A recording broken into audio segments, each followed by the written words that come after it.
Okay, so now you can see I actually went ahead and I just did some quick revisions on the old sculpt because it did still look a little bit blobby from the Dynamesh and the retopology. So I just refined the old cuts and I added in a little bit of new detail here, but nothing real big or anything. Just some striations in his lips and his forehead and on his brow line. But what we're going to do now is jump up to the next subdivision level. And remember, we still have our old head in there, so make sure that's not selected when you're jumping up, because your new Dynamesh head should have no subdivisions on it right now. This is the native resolution for that new Dynamesh head. So we're just going to click divide, and that will divide our current head. And now we should be sitting at about 1.5 million polygons. So we have a lot of room to work now, and this is going to give us the freedom to really crunch in some of these smaller details, make it look real good. So getting up close here is still going to look a little blurry. We'll just kind of pop it at the medium range because that's how most people will view it anyway. And I do have the damn standard brush selected right now, so what we're going to do is we're just going to kind of start giving him some of that cross-hatched skin detail. We'll start with the nose here. Now, since he is an alien guy, he can have this kind of look to him. It doesn't have to be real uniform or anything. But of course, if you see something you don't like, at this level, your detail smooths real easily. So if you see something you don't like, you can just go right back over it. That was relatively easy smooth. I only had my smooth set to 28, so not a big deal if we mess up right now. But we'll go ahead and just keep going over that. Make sure you are following the contour of the larger shapes when you're doing lines and stuff like this. It will make the flow of it look a lot better. And it won't disrupt this larger detail.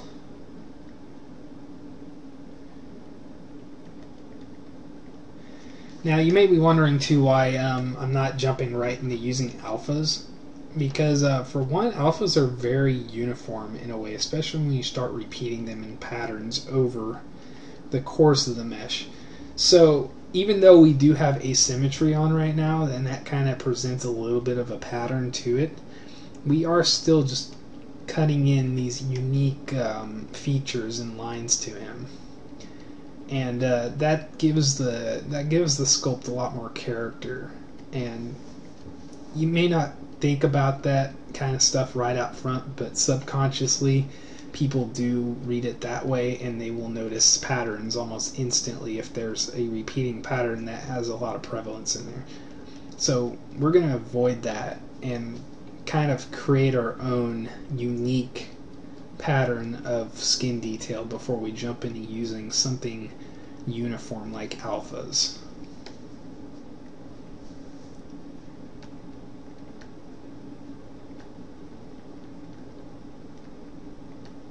And it does take a little while, but it's all part of the whole process, especially if you're doing something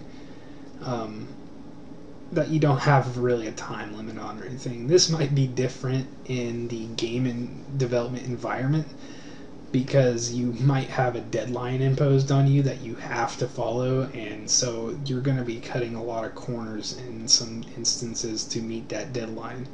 So you might not even have the luxury to do something like this in a professional game environment. But since we're just having a little fun here in sculpting, we're not going to worry too much about that. We're just going to go with it and keep working on it until we get something we like.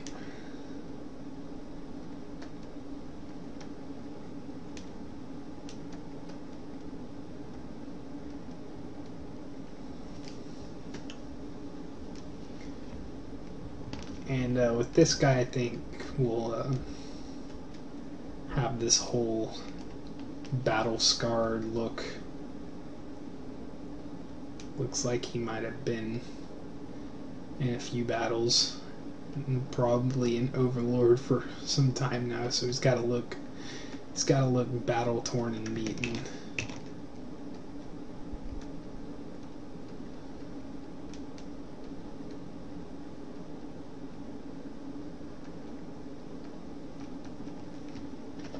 And something you can think about is where the most wear could be is probably the protrusions. Typically, when you think about anything that gets weathered over time, it's always the protrusions that take the damage first. Obviously, the valleys in the face are going to have less damage on them because they are hidden away from that damage whenever the damage takes place, so the protrusions are kind of just out there on the front lines. Surprisingly, a lot of people forget about this, and so you'll see detail in some places that they shouldn't be a lot of the times because of that.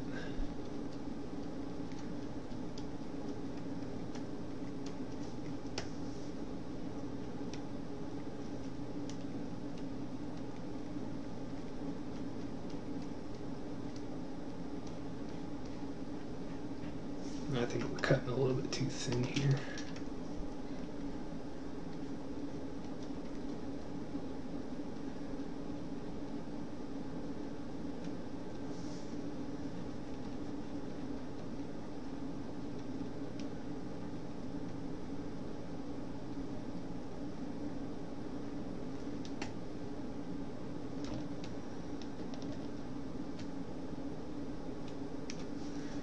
And if you want to really see the detail pop a little more, like if you're having trouble just seeing it on, right now we have the basic material applied, so maybe you could apply something with a little more specular to it.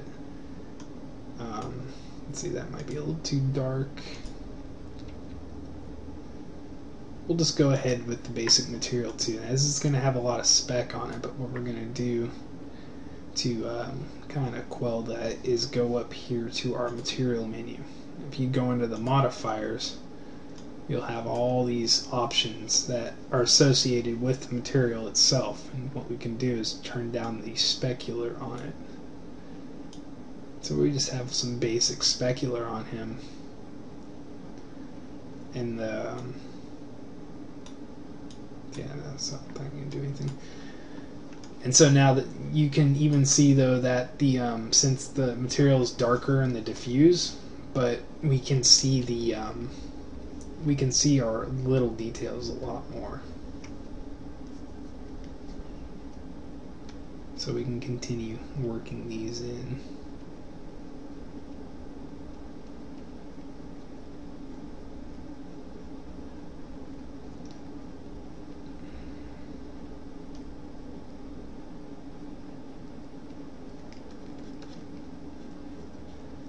That you definitely don't want something to be completely smooth on a part that sticks out to the viewer. You don't want the parts that have the most prominence to be really smooth, and it's not nature, it's not the way things are. It goes the same way as saying there's no such thing as an infinitely sharp edge. Even the sharpest looking edges to us have a round edge at a certain microscopic level. So when you're creating things like architecture too, and you think about stuff like that because you have to get it in the normal map to give it that kind of highlight that kicks off the edge. It's got to look sharp but rounded at the same time, if that makes sense. And it really helps it read better because our human minds are programmed to know there's no such thing as an infinitely sharp edge or an infinitely smooth surface. But that can only be calculated in virtual space. So that's where we have to compensate for it with our own understanding and create things like this, the little scars and the little nicks, and pretty soon here, after a second, we'll start putting in like pores and things like that. You see these things subconsciously every day. You just don't really notice them. They don't stick out to you as much as the larger details in the face do.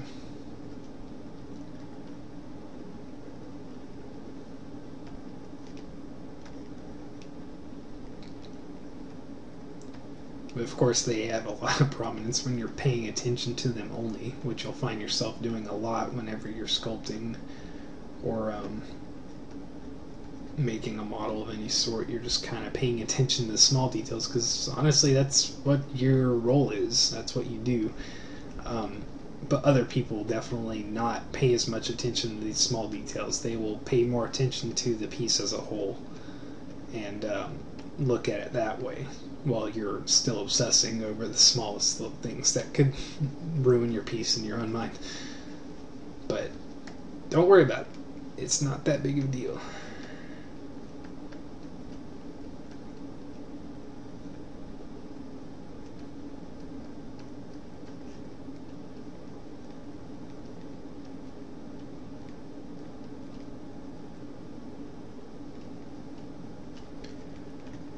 And of course, if you're strapped on time, don't spend hours on one little area that will seldom be seen. The best rule of thumb for that really is to just think of what angle you're going to render this piece at, or if it's a game character, what angle he's going to be seen at by the camera the most, and stuff like that. If you think about these things, it makes the process of planning out the sculpt a lot easier, because you can think about what areas you want to spend the most time on and what areas are not really going to need that much time to do.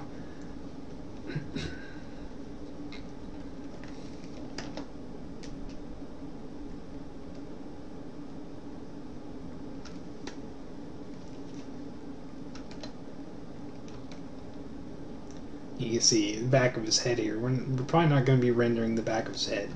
Now, that doesn't necessarily mean I want to leave it completely smooth, since it's just not going to be seen. Same with the top of his head here. We're gonna work in the detail, but we're gonna work in some large detail and things we don't really need to worry too much about. It is artifacting a little bit.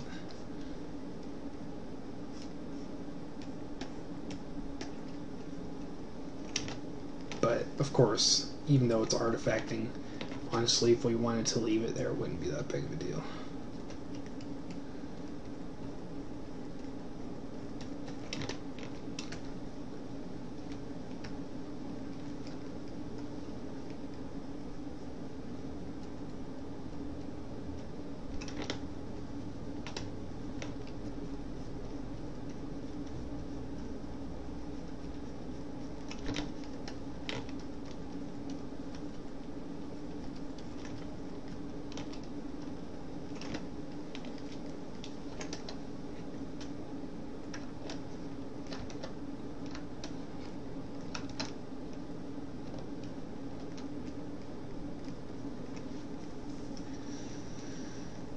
So I'm just going to keep on doing this, and we'll jump into alphas here in a second.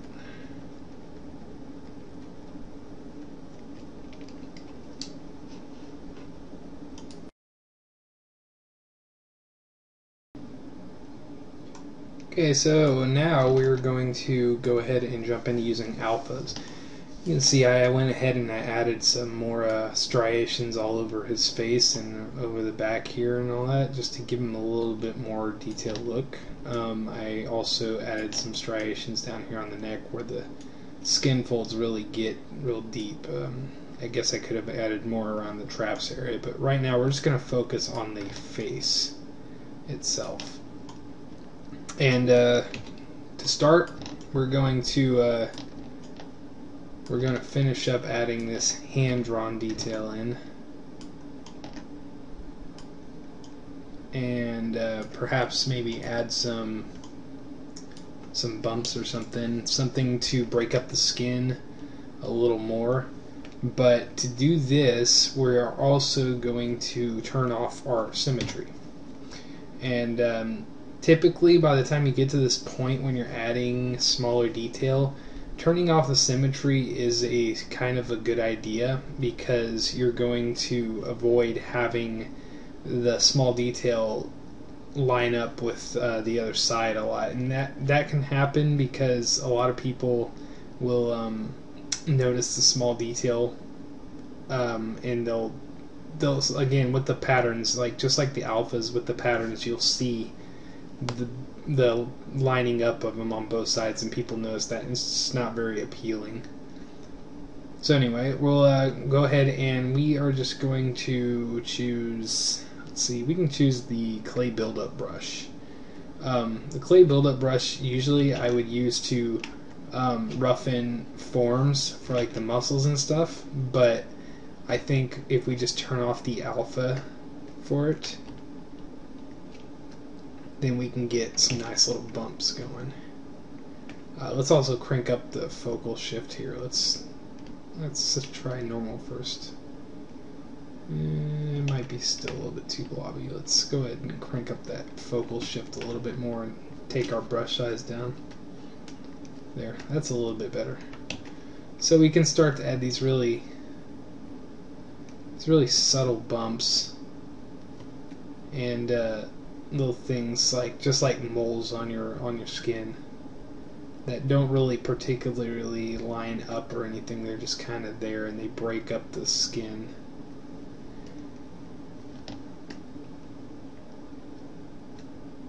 And it just adds a nice little bit of asymmetry to it that you don't normally see.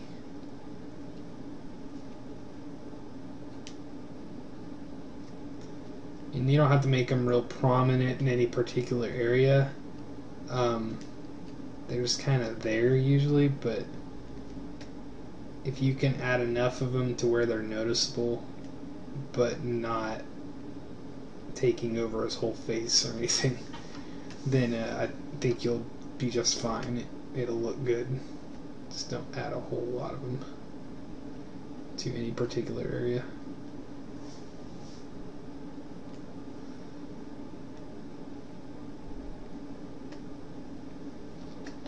So we got those in there now, and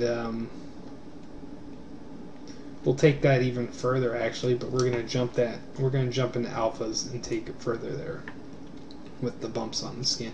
So go over here. You can leave your clay buildup brush on, it'll work all the same, or you can switch back to your standard, it's your choice. But you can just go over here to the alpha, and typically for clay buildup it's the square alpha, that's the default, but we are going to use a different default alpha. We're going to use this one, and this one is alpha 07. It comes with the package with ZBrush usually, but we are going to just go ahead and use this one so we don't have to download any special ones or anything like that. Now before we go ahead and do this too, also, instead of just doing this long, see, this looks bad, it's not good. So we're going to go over here to our freehand, which is our stroke, click on it, and then choose our stroke as drag rectangle. And now we can get this nice skin bump to it, and it's going to give his skin a lot of character, but we're going to take the intensity down a little bit. And we're going to start adding this in these little areas down here that kind of hide away. And we're going to stay really subtle with it. We're not going to give them these huge bumps or anything, but we're going to make sure we can notice these if we're looking at them, which should not take the intensity back up.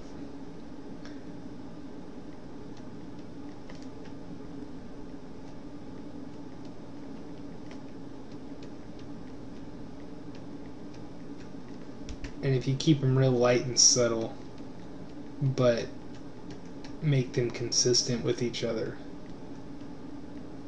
you'll notice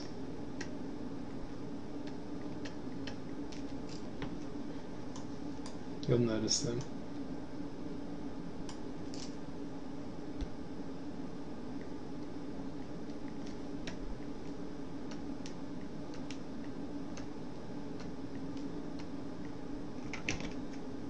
And it's another thing to try not to push these bumps over a valley, because it doesn't look right. It doesn't really make a whole lot of sense.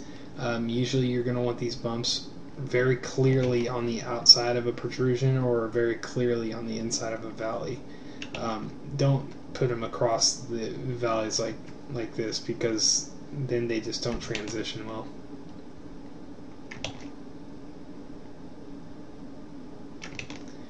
Actually, I don't even really like them inside the valleys. I think they still look better on the protrusions.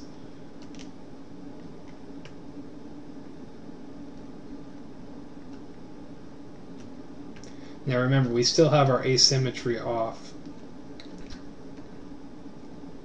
Or we still have our symmetry off, rather.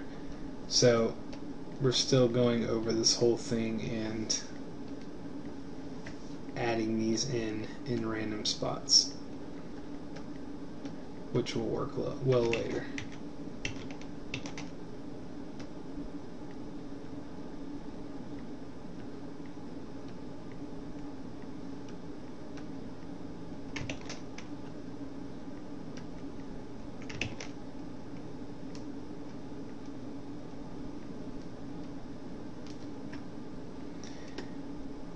And usually the bumps will appear on the more saggy skin areas, because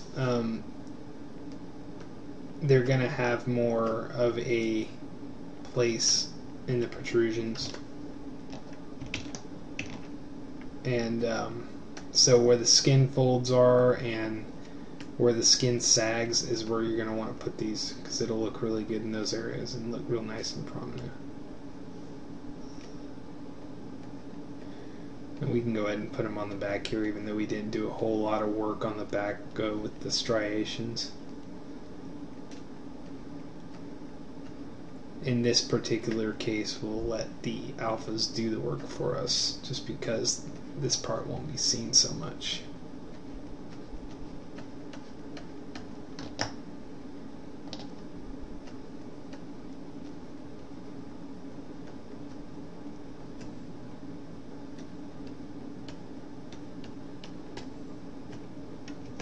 Also, try to avoid doing them too small, because when they pop out and they're too small, the pattern is very, very obvious, and that's something we wanted to avoid. So if you're going to do them, make sure all the transitions are smooth and you're not just lining up a whole bunch of dots with these smaller dots inside of them, because that just doesn't look good.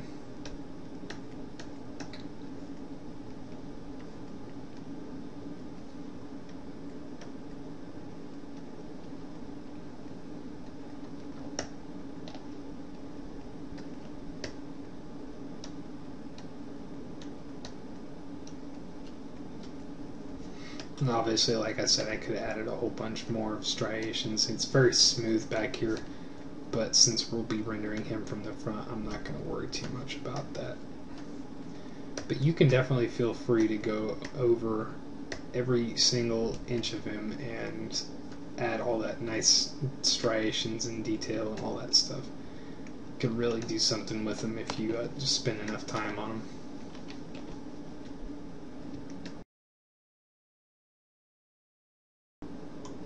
So what we'll do is just go ahead and grab the skin brush, and he had introduced the skin brush in ZBrush 4, I believe. It might have been earlier, but I can't really remember. But we'll go ahead and go up to Lightbox, open it up, and we're looking for the patterns folder. Double click on the patterns folder, and there, right there, skin 1. I'm going to choose that one. And it's nothing special. It's not a special brush or anything. It's just a repeating pattern brush that uses the default alpha that comes here. And if you look under the alphas, it is a default alpha that you can use. And you can use that same alpha to drag it out or anything like that using the drag rectangle stroke. But we're just going to use the dot stroke because it uses a randomization. And we'll start doing this here. And usually this is okay. It's a bit of a quick solution. I wouldn't really call it something that you want to use every time, especially to a high degree, because if you keep going over areas that that it really shows, remember you're kind of like sculpting over, and if you're doing that at a high intensity, then you're going to get this really noisy, like right there. You don't really want that. And these are the pores, so you want them to be able to be seen, but they have to be very subtle. But this is really going to add some really nice details to the mesh and give us a nice polish before we jump into poly painting. Of course, another big mistake people make is going all over the entire mesh with this. Like, they'll go over even the lips with it, you know. That looks bad. There's no doubt about it. It looks bad. Keep the pores, just like any other detail, keep the pores most prevalent on the protrusions.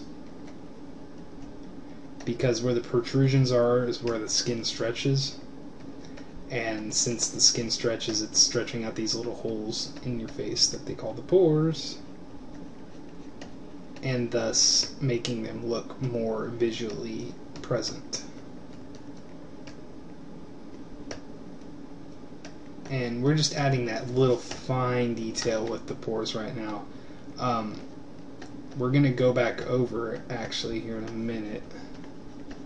The forehead's another place where the pores really show. The main places are the forehead, the cheeks, and the chin, and the nose.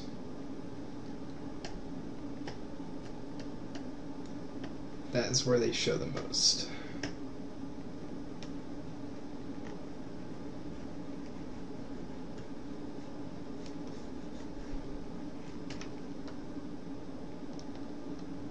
So we'll just keep going over this. And at this point I realized that my symmetry is still off. And we're going to go ahead and just turn that back on. And right now it's not going to be a big deal because the detail is so small that it's noticeable, but it's not going to be noticeable if there's a mistake or a repeating pattern or anything like that. It's not going to be that bad. So we can actually do this without worrying too much.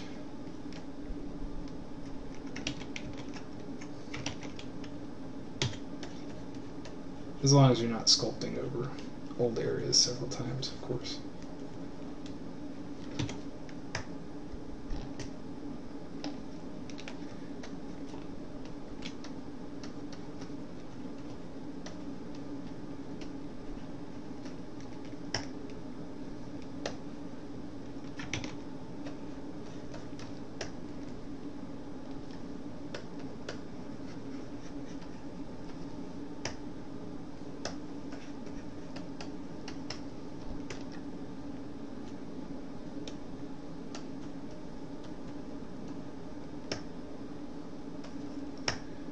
And of course, we're just gonna leave the top of the head and the back of the head alone.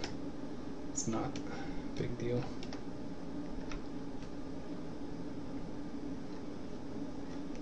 And now what we're gonna do also, just to supplement this a little more, open up your stroke and select drag rectangle. And we're gonna go back to these heavily protruding areas. Start with the chin down here, and we're going to drag out. That's a little bit too much on the intensity. But we're going to drag out a little bit.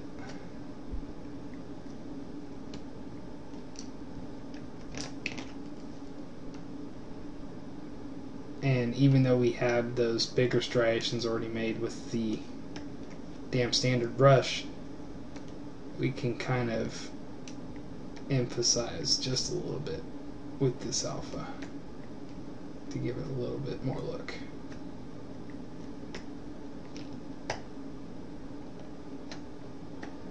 But don't do this one all over the face, definitely. You just want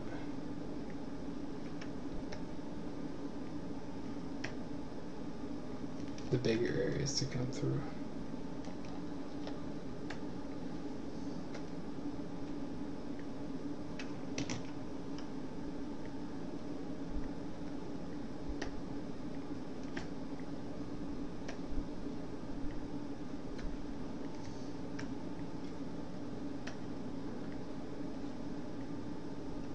Try to get a nice crosshatch going. It'll break things up a little more.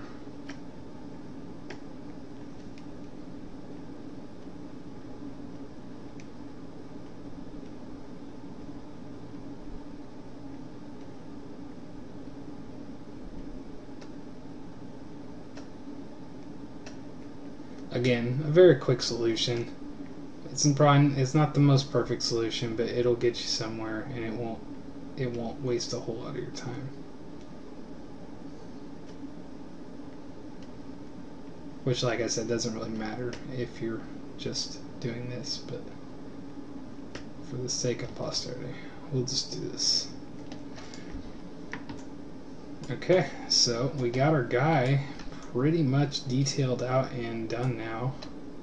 And you know, an artist's work is never done, but you can continue to refine him and add more detail if you want. But for now, we're just going to jump into poly painting and give this guy a good painting up, and then we'll take him to rendering from there and complete. Alright?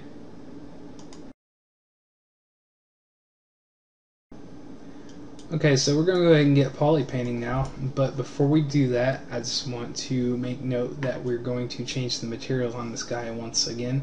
Right now we have the bump viewer material on him, but as you can see, the red right here that we're already in, it doesn't paint the color onto him at all. And it paints in the original scheme of things. It does not actually, we're not making any differences here either. In the sculpt, you can see it's still the same exactly actually. But that's what this material is for. It's so you can see the bump in your stroke. But we want to start adding color. You can't add color with the bump viewer material. So what we're going to do is switch to our blend material.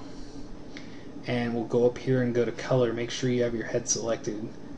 And select the fill object. Now we just filled it with the color we had already. But we're going to change that up here to a little lighter kind of peach color. Maybe even a little lighter than that.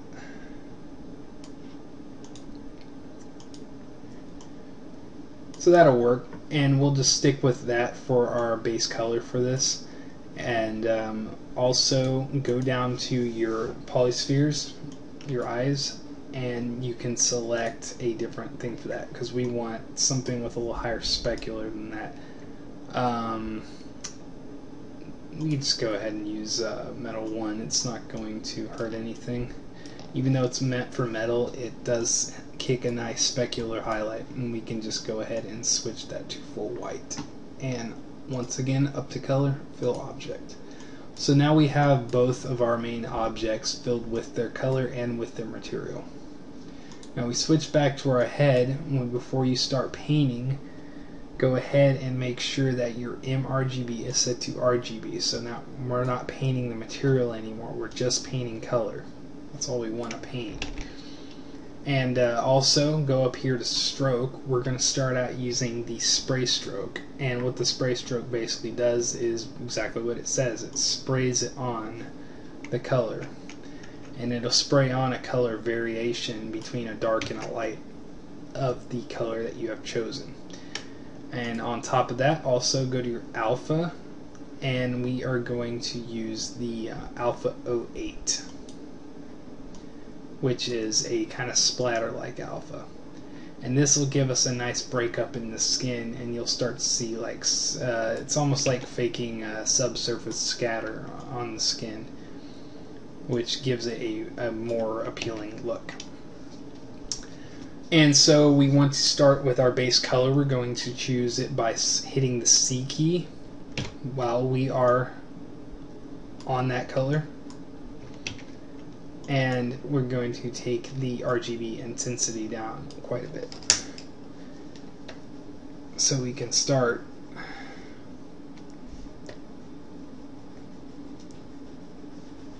and you'll see it subtly come in here. Maybe even bring the intensity up a little bit more, but you'll see it subtly come in, and we're going to just keep building on that. Remember, right now we're just creating the base color for him. We're not jumping into all our other layers, like the subdermal layer and stuff, where all the blood and all that flows. We're just giving him his base palette to work off of.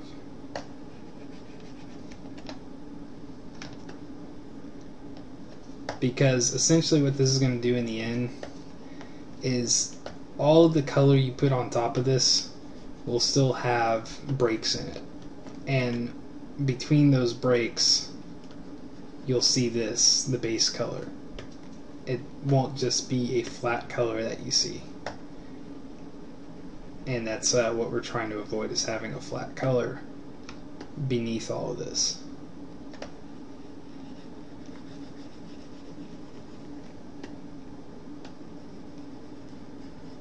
It certainly makes things a lot less interesting.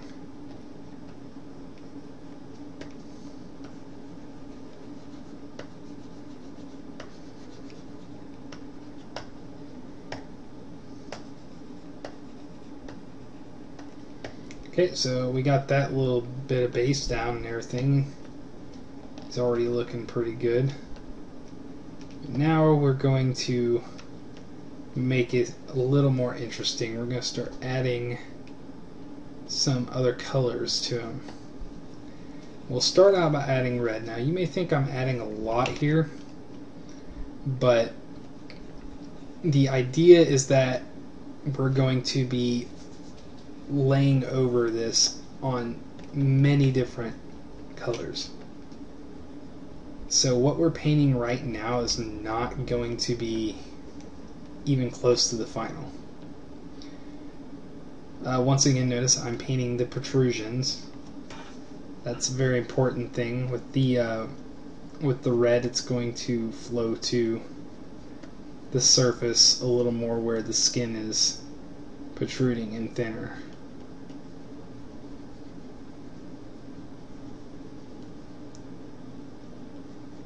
But don't be afraid to go too crazy with it, because we're going to be painting over this, like I said, so even if it looks like he's wearing more paint at some point because he put so much on it, just remember that all of that is just going to get blended in the end.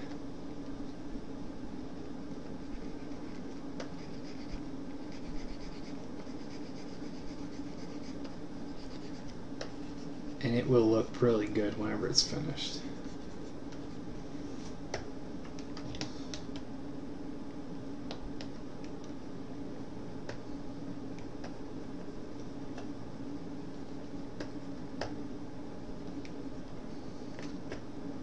Now, also, you don't have to worry too much about putting the where the blood comes to the surface. You don't have to worry too much about putting it in places where there's saggy skin, because that skin is not pressed up against anything, so there's not much blood rushing to it. It's just kind of loosely hanging there.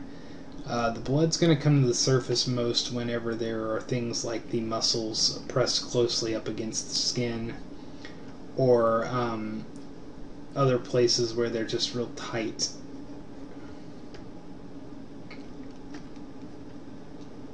But the saggy skin, like down here, you can run over it like once and you'll be just fine, because not a lot of blood's going to rush down there.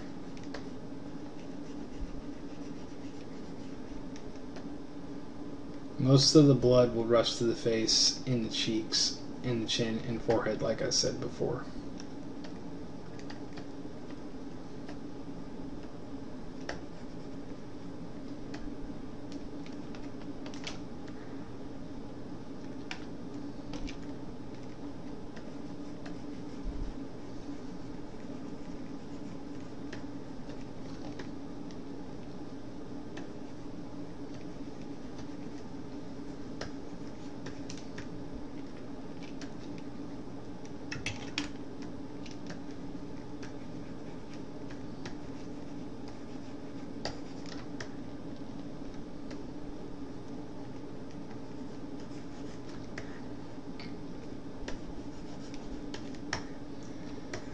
Alright, so without going too much further into this, we'll just finish up what we have up top here.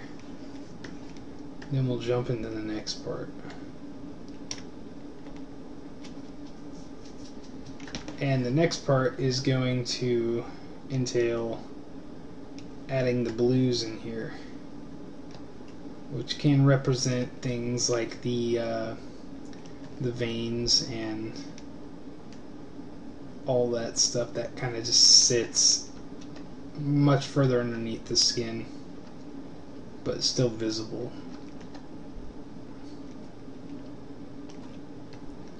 And the blues work best going around on the bevels or the edges of whatever skin they're working on.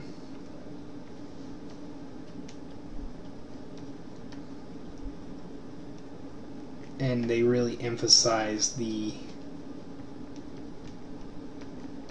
bumps that come out. They emphasize them by offering a contrast with the skin valleys versus the skin protrusions.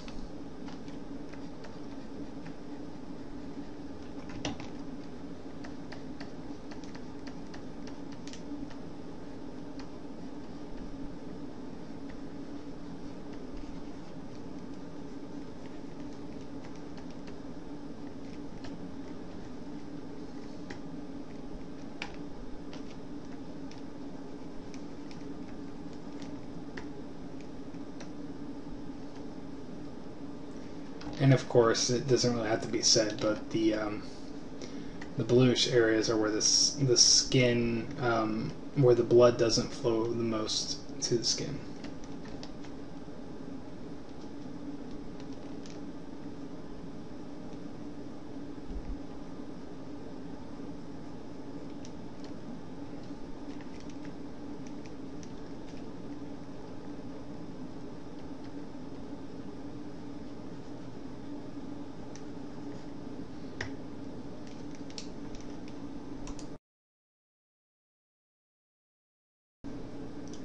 Okay, so I went ahead and just finished up on the blues there and added them to certain areas up here on the forehead and things like that. Can also emphasize these bumps a little bit more if you want.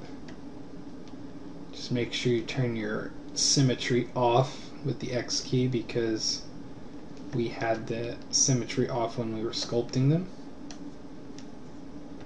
Otherwise you'll have a really weird and out of place blue dot on the other side.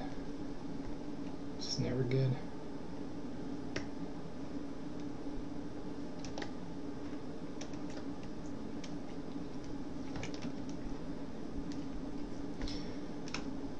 And now a nice little trick I can show you what to do here is if you go down here to the masking menu, you open that up, and what we're going to do is go to our mask by cavity menu. You open that up, and the intensity is already set at 100 by default, and we'll set the blur to about 50-ish. Yeah, about 50. And just click mask by cavity. Give it a second, and you see what it did actually was it masks over all the detail. It tries to find the detail in the sculpt itself. This isn't going to be detailed enough actually, so we'll just take our blur back down all the way to 1, see if that does anything. There we go. Yeah, and see, now that it didn't have to blur out any of the mask, we have all this fine detail masked off, and if we go ahead and just invert that and then turn our mask off, what we can do now actually is go a little darker with this blue here and just use that same, we can use the same settings, just make your brush larger. And we'll start to paint over this. Now don't do it too intensely because you can see how badly it comes through. So let's take our intensity down and lightly go over everything. And this is going to kind of bring out your detail a little more because you're adding these shadows to the valleys of the face that were masked off.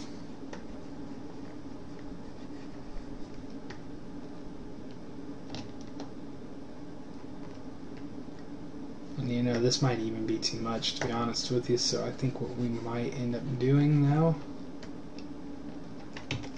I'll do all that, is jump back over here to the masking menu, but instead of down by mask by cavity, we'll go up here to blur mask.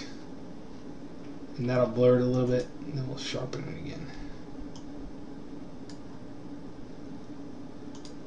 Unfortunately, that didn't bring out our finer details, but it's going to give us some room to break this contrast a little more.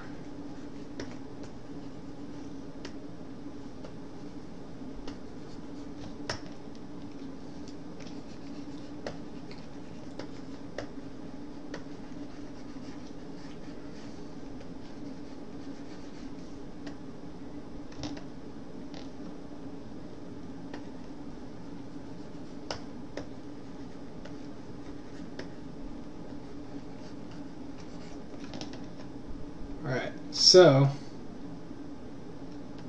broke that up a little bit. Make sure you turn your symmetry back on. And we'll go over here and clear the mask. Make sure you clear the mask, because if you don't, and the way to tell is by clicking view mask. If nothing comes on, then you're good. If you don't, you might find yourself either sculpting or painting some detail in, and you'll see the holes in there, and you'll be going, what's going on? Because you won't know that you cleared the mask because you didn't view it first.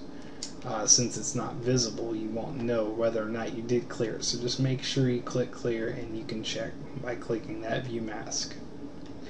So now what we're going to do, we're going to grab one of these tan colors from up here with the C key again, and we're going to go back over subtly all this red and all the blues we put in, and we're going to break all of that back up.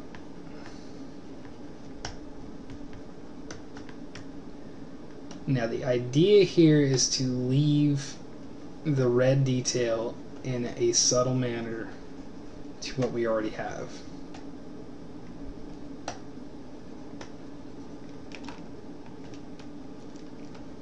So that way it's all still there, but it's not as haphazardly thrown all over the place.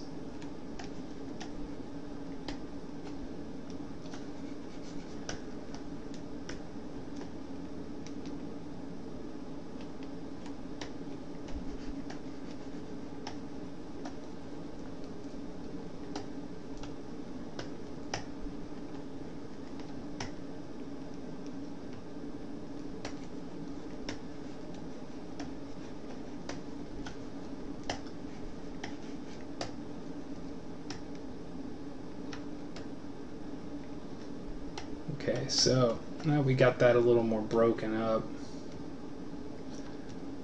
We're going to add some highlights to them. So So let's go up here, make it completely white. You don't have to worry about it too much. And as long as your RGB intensity, not your Z intensity, is low, we can start going a little more over the protrusions with this and highlighting the areas that need to stick out more.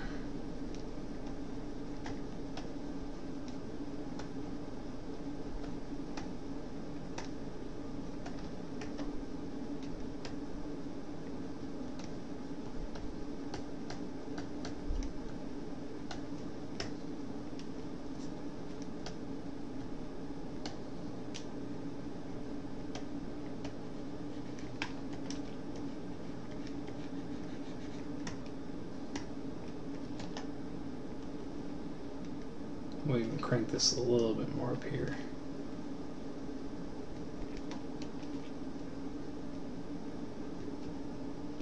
It's a little bit too much.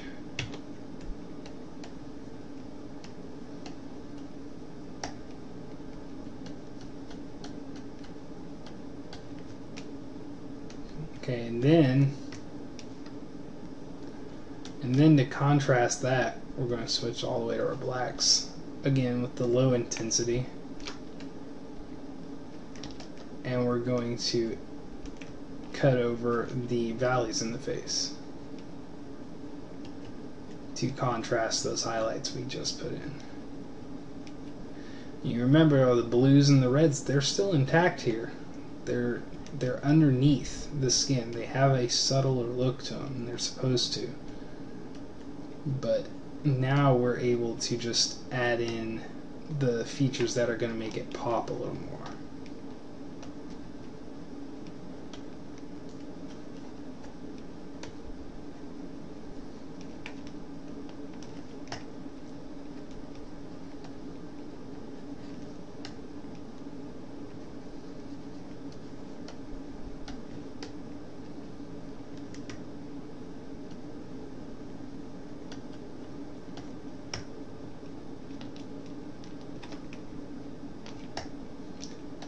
And of course, to supplement that, we're going to jump back into our cavity masking here in a second to push that to a higher potential.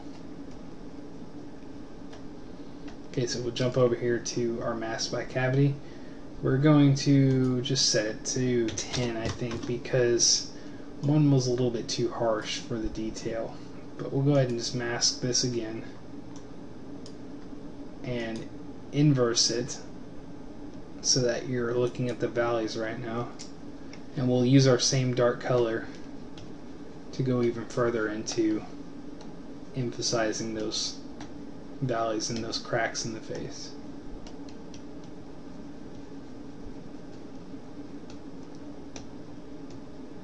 And the mask by cavity has been around for a very long time. I don't remember which version it came out on, but I started using ZBrush again in 2007, and they had it back then, so it's been around for a while.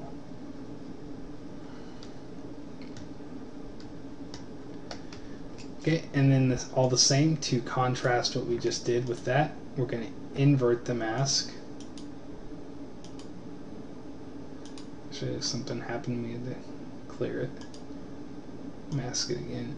And right now it's technically inverted from what we had it before, because we had it before like this. Make sure it's inverted this to where you can see all the parts sticking out, and then we'll turn off the view mask. And here we're going to do the same thing we did with the highlights on the larger parts, except we're just going to kind of generally go over it, because the highlighted areas, or the areas we're trying to highlight, are already masked out. Which is exactly what we want.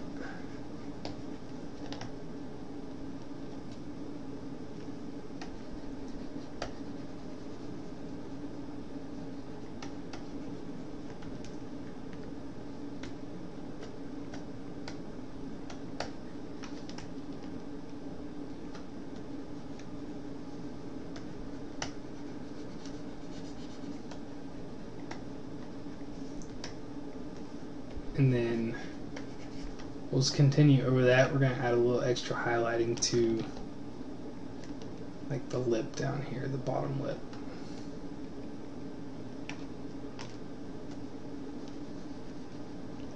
Since the bottom lip gets pretty wet, sometimes you want it to stick out the most. We can have it even add some red highlighting to that.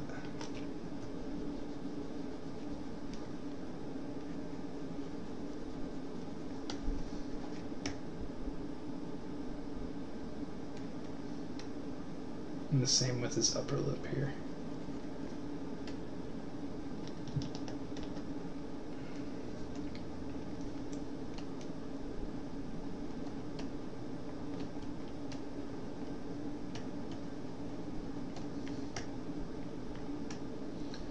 Okay, so that's pretty good, I think. And I guess we can, let's just, for fun, let's just add a little color up here. Maybe a bluish kind of color to make him look alien. Since he's kind of alien, kind of human looking right now, we can add something that distinctly makes him alien. Color-wise, he's already got a pretty large head.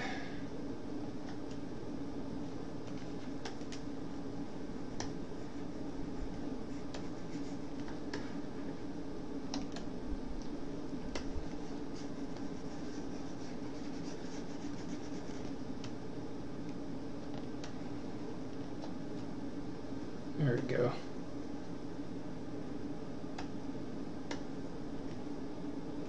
Okay, clear our mask. Don't forget to do that. We'll go over these real fast too.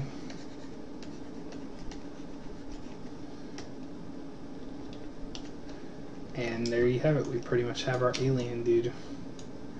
Real quickly, we can do the eyes. Maybe see if we can polish those up a little bit more.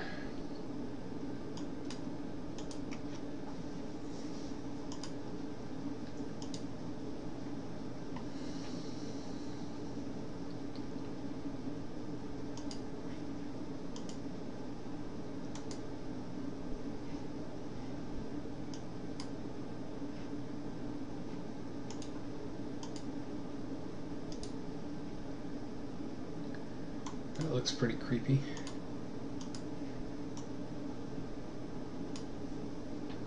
That doesn't look too bad, actually.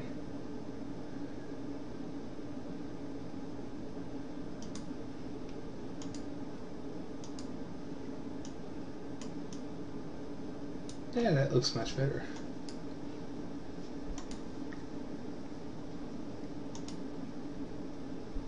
Those are certainly alien eyes, I would say. We're just going to mess around with this color just a little bit more. There we go. I think that looks pretty good. Now, of course, we certainly could have done a lot more to him.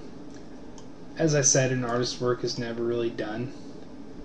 You get to this point where you just kind of have to let it go, even though you could infinitely improve him theoretically. You could add more colors in, you can do more up here in the brow line. You probably could have done a little more work, but I think overall this is a pretty complete job. And we'll just go ahead and quickly render him out with a nice best preview render. And hopefully it looks decent. There, that doesn't look too bad at all. So we'll go ahead and call that guy done, and I think we'll finish up from there. I'd like to thank you once again for watching this tutorial and for visiting my page. Subscribing, of course, would be very grateful. I'm very grateful for all of my subscribers. And for all those who watch the ZBrush Basics series, I'm grateful for that also. Please check out my team's game, Pro Janitor Police. I have the trailer on my YouTube page here. And you can come and see us at PAX in March also if you are going to be there. We will be at booth number 126. So once again, guys, thank you very, very much. I appreciate it, and I'll see you all next time.